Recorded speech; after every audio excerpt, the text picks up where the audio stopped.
There's a silence spreading among men. Not the silence of defeat, but of understanding. A quiet withdrawal, no protests, no anger. Just a subtle decision to stop playing a game that no longer makes sense. If you've noticed how peaceful single men look lately, you're not imagining it. There's something different in their eyes. Not arrogance, not bitterness, just calm. As if they've stopped chasing something that was never running toward them in the first place. And here's the truth nobody wants to say out loud. Many men didn't give up on love. They gave up on the illusion of it. I remember sitting across from a friend not long ago. 34, successful, emotionally intelligent, fit, articulate. The kind of man society once told us would have it all. Yet he hadn't been on a date in 3 years. Not because he couldn't, but because he didn't want to. "I'm exhausted," he said, staring into his coffee. "Not from work, from proving I'm worth loving." That sentence stayed with me for weeks. Because it wasn't resentment I heard. It was resignation. The kind that comes from too many small heartbreaks, too many one-sided efforts. And it made me wonder. Maybe what's happening isn't laziness or fear of commitment. Maybe it's self-preservation. For decades, men have been told that love is something they must earn. That if they just work harder, become more successful, more emotionally available, more romantic, they'll finally be enough. But modern love has become a game where the math no longer adds up. Imagine a casino where the entry fee is your emotional stability, half your income, and years of your life. The dealer smiles and says, 70% of players lose everything. Would you still sit down? That's what relationships feel like for many men today. Not connection, but calculation. Not intimacy, but investment risk. And before someone calls this misogyny, let's be clear. This isn't about blaming women. It's about men realizing that the system itself is broken. They've seen too many good men lose everything. Their kids, their savings, their peace. And for what? For being told that even their best effort was the bare minimum. Our grandparents built love out of necessity. Two people, holding hands, building something in a hard world. But we don't build anymore. We consume. Love used to be about creation. Now it's about negotiation. We swipe, compare, and optimize our way through human connection, as if affection were a business transaction. We treat people like products, and emotions like investments. And deep down, everyone feels it. That hollowness after the dopamine fades. That emptiness after the validation disappears. We're not looking for partners anymore. We're looking for an audience. Carl Jung once said, "The meeting of two personalities is like the contact of two chemical substances. If there is any reaction, both are transformed." But transformation requires surrender. And surrender doesn't trend on social media. So we replace it with performance. And that's when intimacy dies, quietly, beautifully, and unnoticed. That's why men are walking away. Not to escape women, but to escape themselves. The version of themselves that was always performing, always auditioning for approval. They're choosing peace over performance. They're not quitting love. They're refusing the counterfeit version of it. You'll find them in quiet gyms at dawn, lifting not to impress, but to release. Cooking dinner alone, not because no one's there, but because they no longer wait for permission to take care of themselves. You'll see them spending weekends with friends, or walking alone under streetlights, finally comfortable in their own company. It's not loneliness. It's recovery. When the world keeps telling you that being alone means being broken, choosing solitude becomes rebellion. And rebellion, in this case, is healing. Still, let's not pretend it's easy. Loneliness hasn't disappeared. It's just evolved. It's no longer an ache. It's an atmosphere. Something we live in quietly, like air we've learned to breathe. But here's what's fascinating. Men are turning that atmosphere into oxygen. They're adapting, building purpose from pain, structure from silence. The same solitude that once crushed them is now the space where they rebuild. A generation ago, a man without a woman was considered incomplete. Now, he's considered free.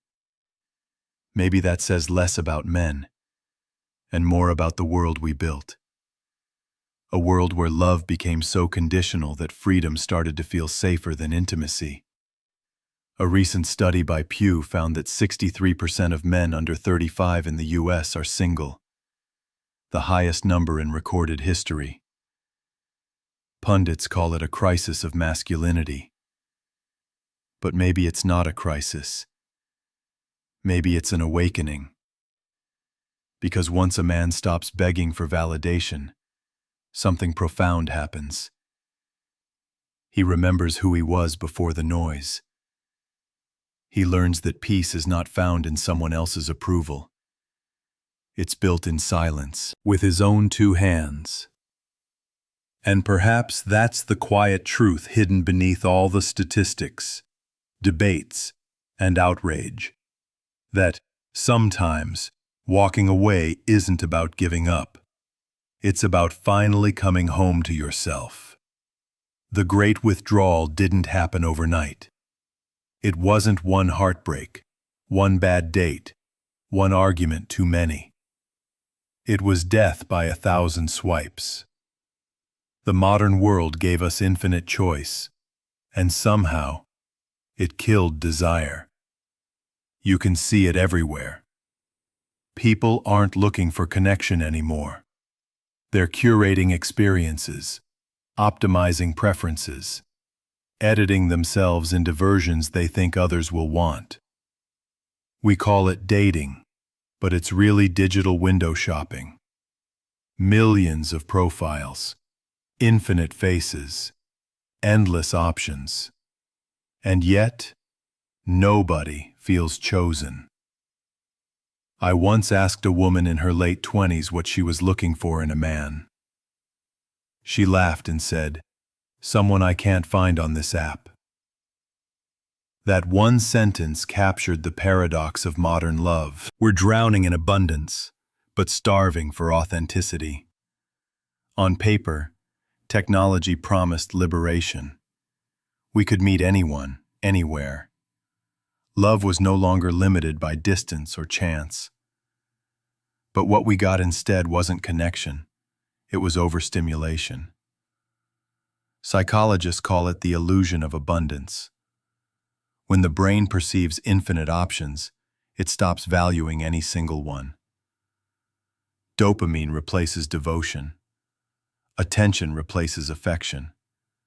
And the moment something feels too real, too human, we swipe right past it. It's strange, isn't it?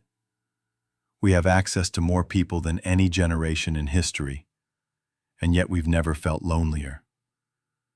Because abundance without depth doesn't create satisfaction. It creates numbness. Barry Schwartz, the psychologist who coined the paradox of choice, said that more options don't make us freer. They paralyze us. When you can choose anything, you value nothing. And love cannot survive in a state of constant comparison. Dating apps didn't destroy romance by introducing lust or superficiality. Those have always existed. They destroyed it by making attention feel like love, and validation feel like intimacy. A man once told me, "Every time I open that app, I feel like I'm applying for a job I'll never get." He wasn't joking. He described swiping as emotional labor, a repetitive cycle of hope, rejection, and disappointment. He'd match with someone, send a message, wait days for a reply. And if she finally responded, it was just to keep him on standby. Validation inventory. He said, "It's not that I don't like women. I just don't like who I become when I'm chasing them online." That line hit hard, because that's what digital love has done to us. It's turned affection into performance metrics. Let's be honest, apps were never designed for love. They were designed for engagement. Every notification is a slot machine. Every match is a dopamine hit. You're not the user, you're the product. Men and women alike are trapped in the same loop. Men swipe hoping for attention. Women swipe for validation. And both end up feeling emptier than before. It's not about bad people. It's about bad design. The system rewards what's addictive, not what's meaningful. And the more we play, the less we feel. I've spoken with dozens of people about this, and the pattern repeats every time. A woman matches with hundreds of men but can't find one she truly connects with. A man sends hundreds of messages only to get silence in return.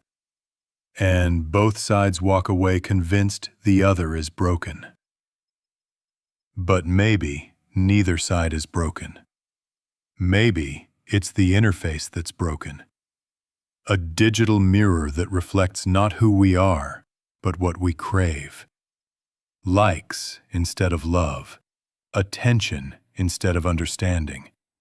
Quantity instead of quality. We are overstimulated, but undernourished. There's a study that found people spend more time editing their dating profiles than they do talking to matches. Think about that.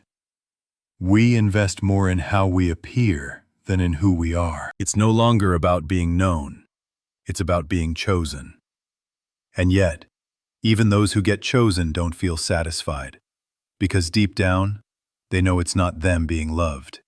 It's their projection.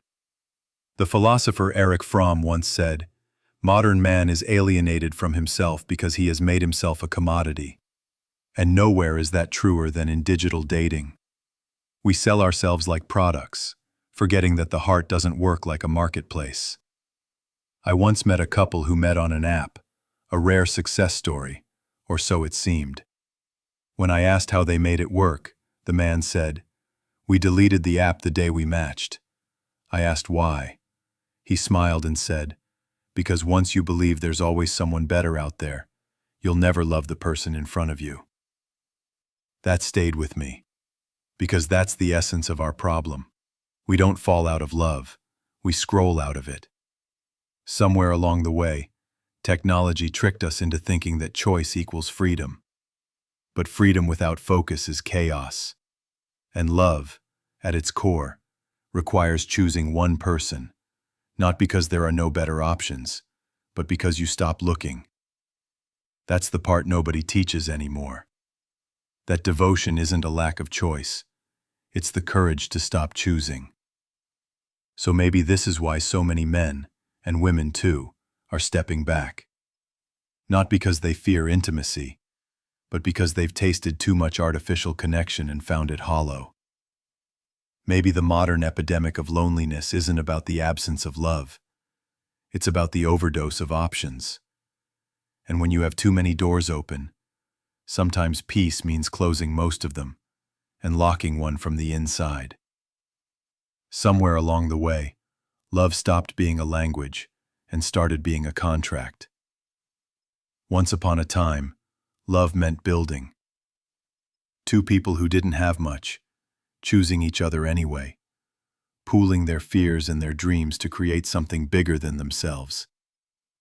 But now, it feels more like a marketplace, a silent negotiation of value, leverage, and risk.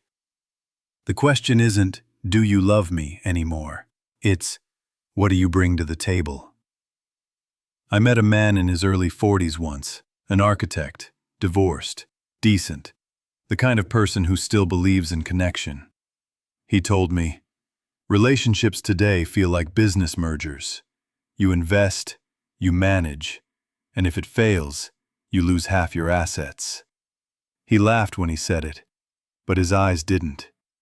He wasn't bitter, just disillusioned.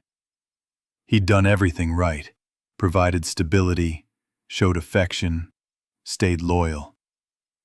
Yet every argument turned into an audit. Every gesture of love became a line item in a spreadsheet of what have you done for me lately. And it made me wonder, when did affection start needing proof of purchase? We live in a culture obsessed with value extraction. Love isn't unconditional anymore. It's transactional. It's measured in effort, time, and what the other person can provide. Social media made things worse.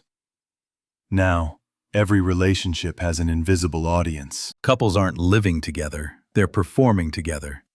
And performance demands metrics. He bought me this. She posted that. Hashtag couple goals has replaced hashtag connection. It's no longer about love that endures. It's about love that looks valuable to everyone else. Psychologists call this relational equity, the idea that people seek fairness in what they give and receive. But fairness has turned into accounting. We track affection like expenses, and affection dies under the weight of measurement. I once coached a young woman who said she left her boyfriend because he stopped doing grand gestures. When I asked what she meant, she said, "He used to surprise me with gifts. Now he just talks." I asked, "Do you still talk to him?" She said no.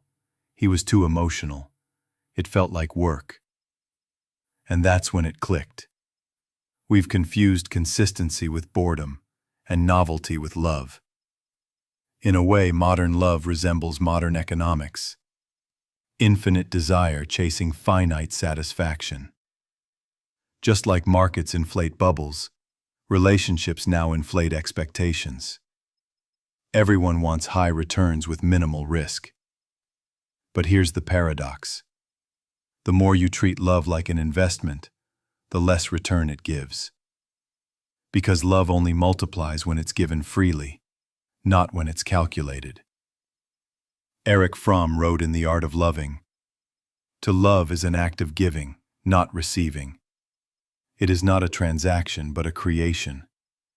And yet, in the age of self-branding, giving feels like losing.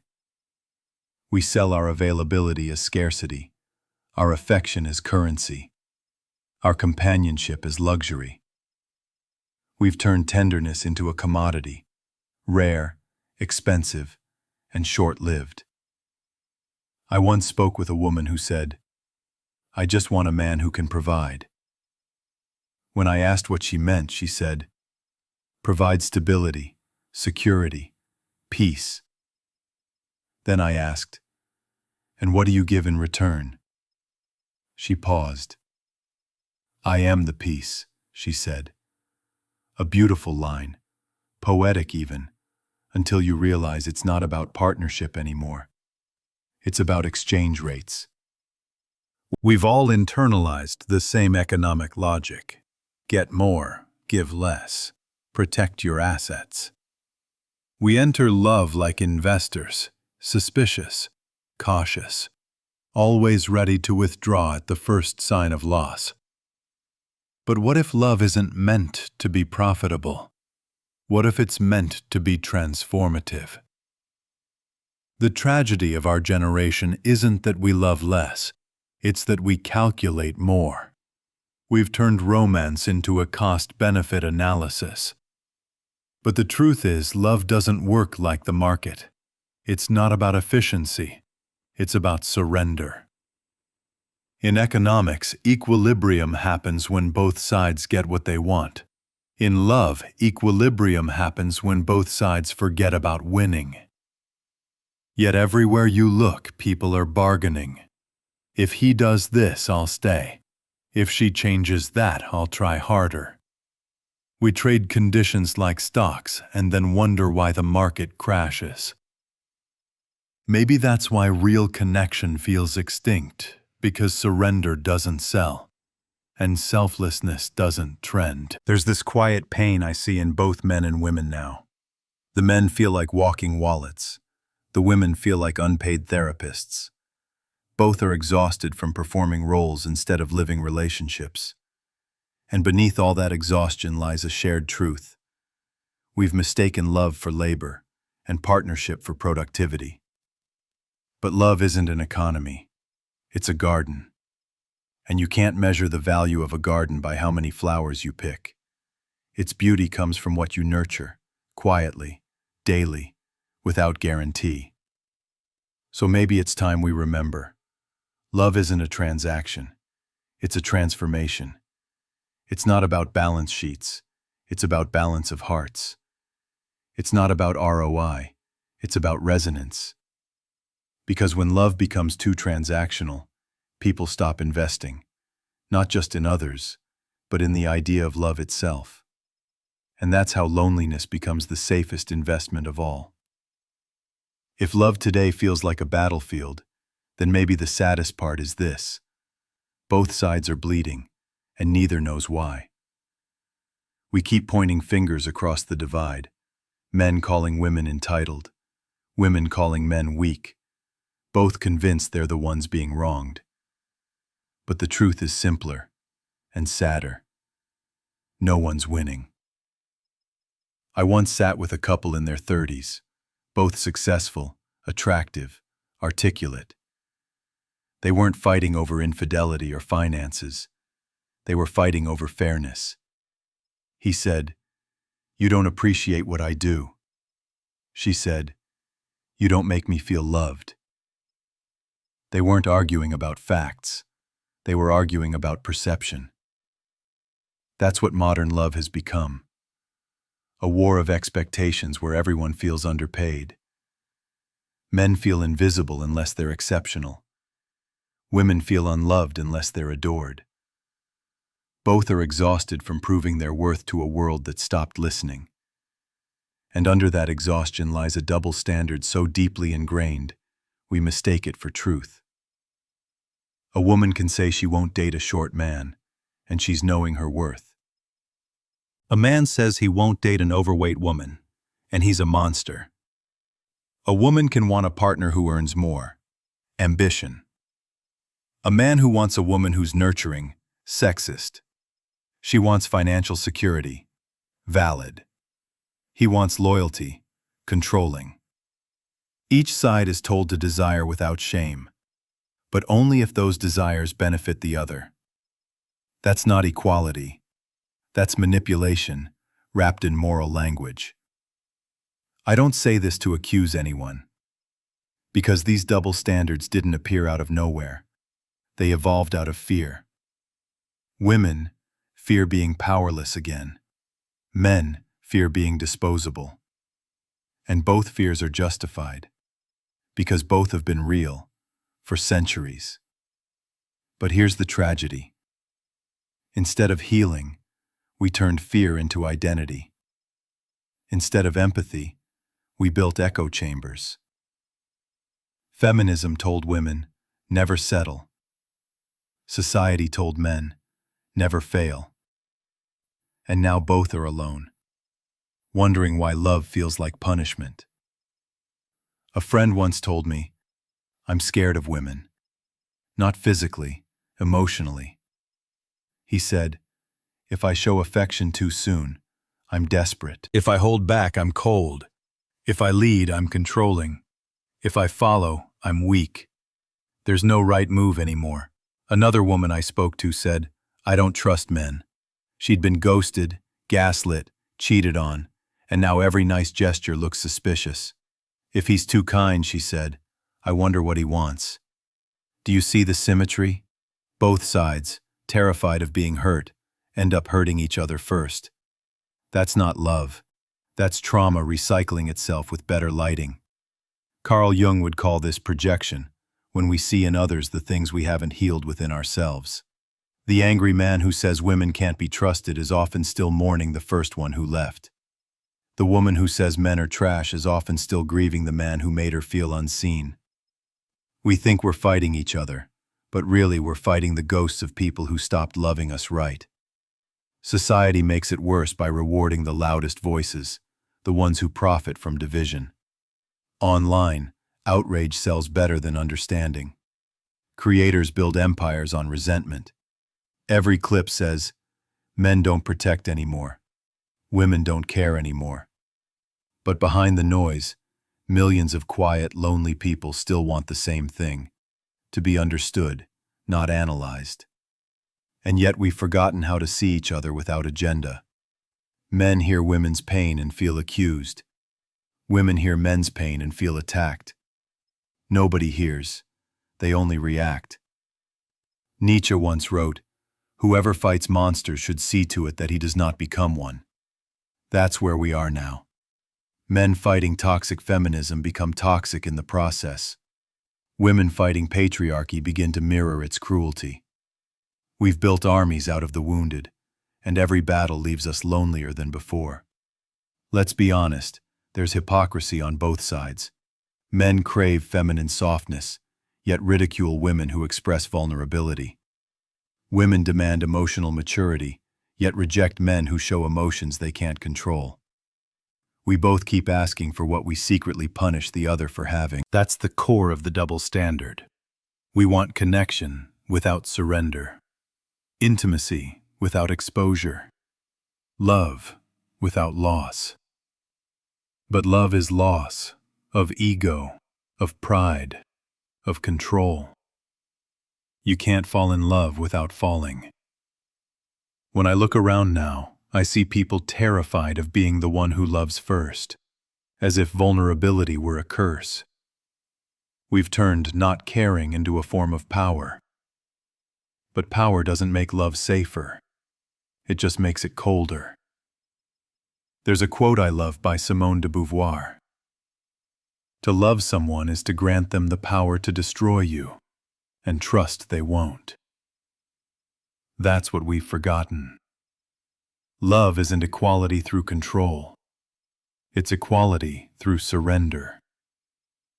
Both genders are losing because both are negotiating instead of connecting.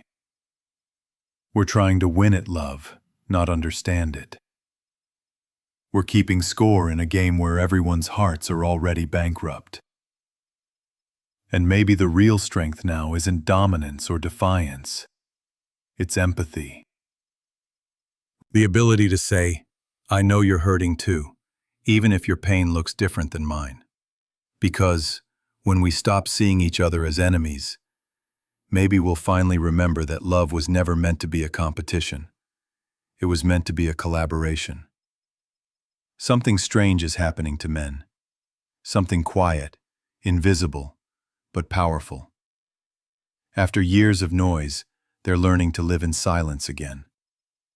After decades of being told to man up, they're beginning to ask what that even means. After centuries of being warriors, they're discovering what it feels like to be whole. This isn't weakness. It's evolution. I met a man recently who embodied this perfectly. 35, divorced, once broken by betrayal. He told me that after his marriage ended, he moved into a small apartment with no furniture, except a bed and a desk. No TV, no noise, just stillness. At first it felt like punishment, he said. Then it started feeling like peace. He spent his mornings lifting weights, his evenings reading. He learned to cook, to breathe, to be with himself without needing escape. One day, he looked around that empty room and realized, for the first time in his life, he wasn't lonely. That's the paradox of this new masculinity. It's not about dominance. It's about discipline. Not about control, but clarity. The kind of strength that doesn't need to prove itself anymore. For generations, Men were raised to believe that purpose came from provision, that their worth was tied to what they gave others. But now, in a world that no longer needs protectors or providers in the traditional sense, men are searching for something deeper: inner sovereignty. Masculinity used to be measured by power. Today, it's measured by presence. Psychologists call this the self-determination shift. It's the point where a man stops living for external validation and starts living by his own compass. Autonomy, mastery, purpose. It's not rejection of love or partnership. It's realizing that peace is not the absence of connection. It's the presence of self. We've spent so long teaching men to conquer that we forgot to teach them to connect. To their bodies, their emotions, their silence. To sit in stillness and not panic. To feel pain and not run. To lead not through control but through calm. The strongest men I know now don't raise their voices. They raise their awareness. They're not chasing women, money, or recognition. They're chasing alignment between who they are and who they were meant to be. And you can see it in the small things. In the man who chooses therapy over revenge. In the one who walks away from chaos instead of trying to fix it. In the one who smiles when he's misunderstood, because peace is worth more than being right. This is the new masculinity. Quiet, grounded, self-sustained. A Jungian therapist once told me, when a man integrates his shadow, he stops being dangerous to others and becomes powerful to himself. That's what's happening now. Men are finally meeting the parts of themselves they used to suppress.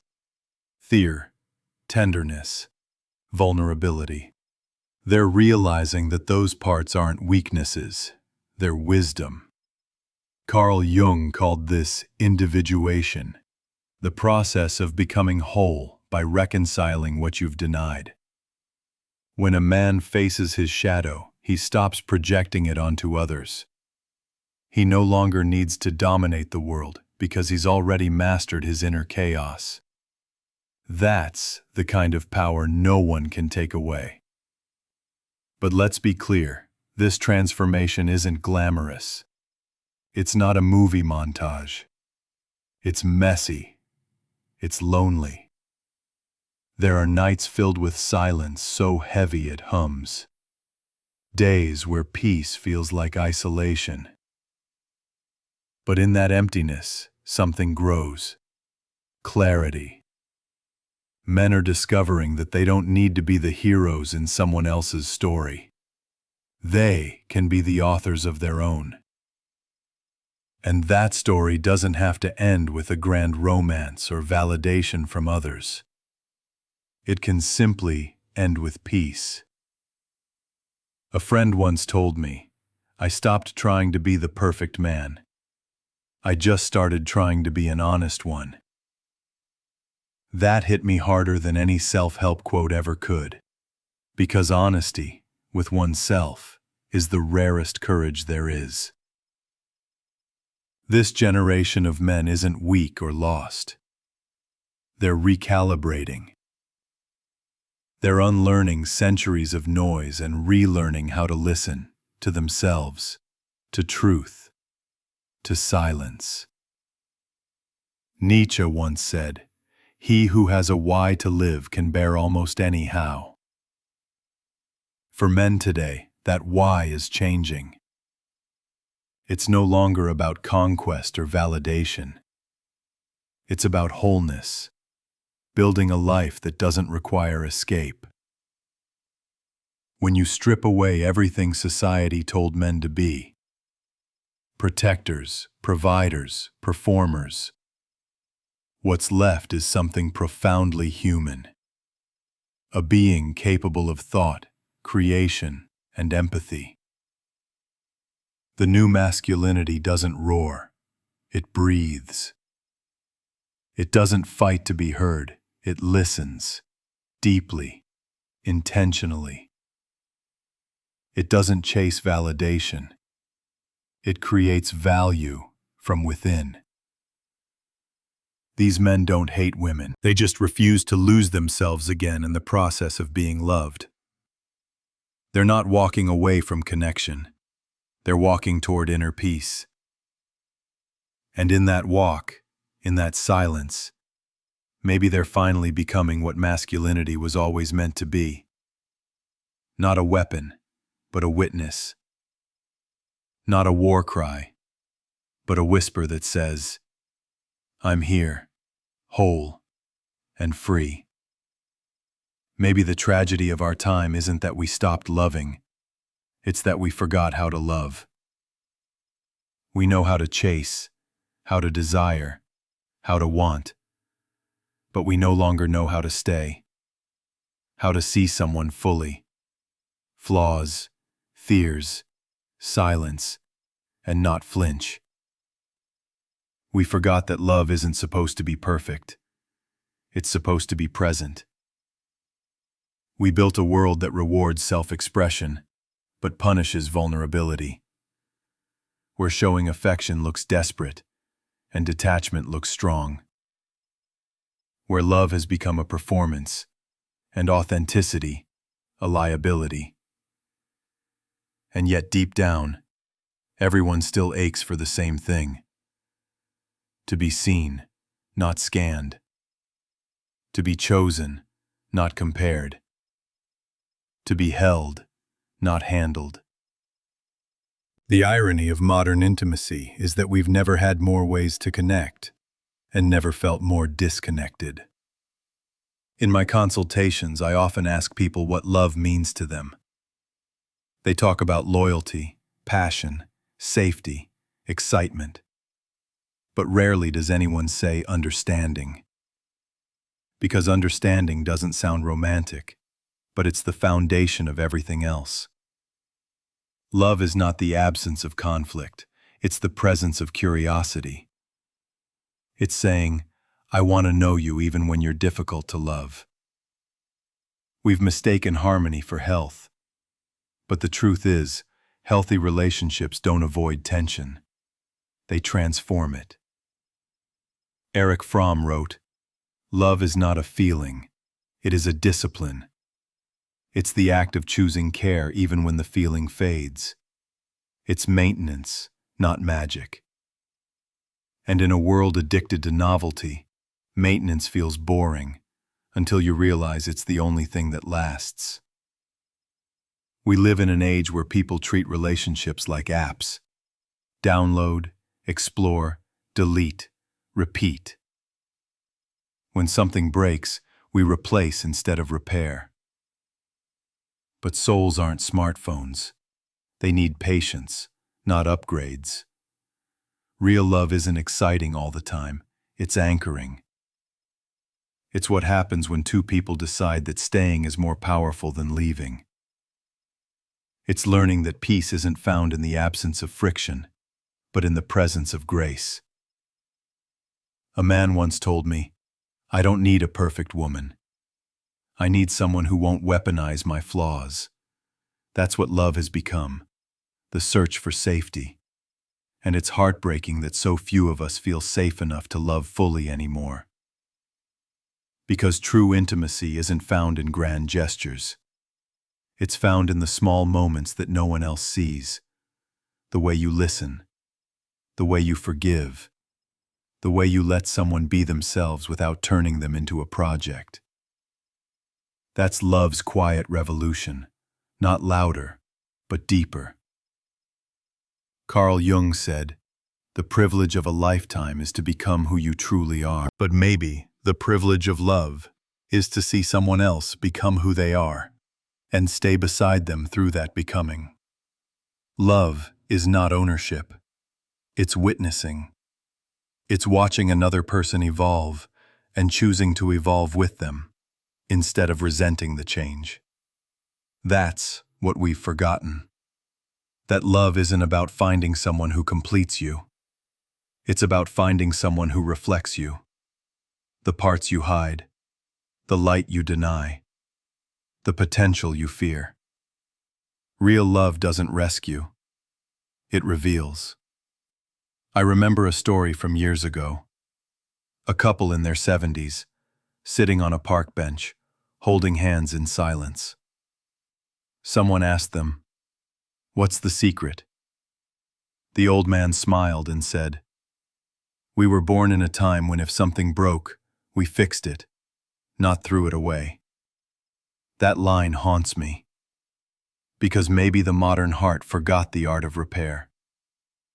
We know how to build walls, but not how to rebuild trust.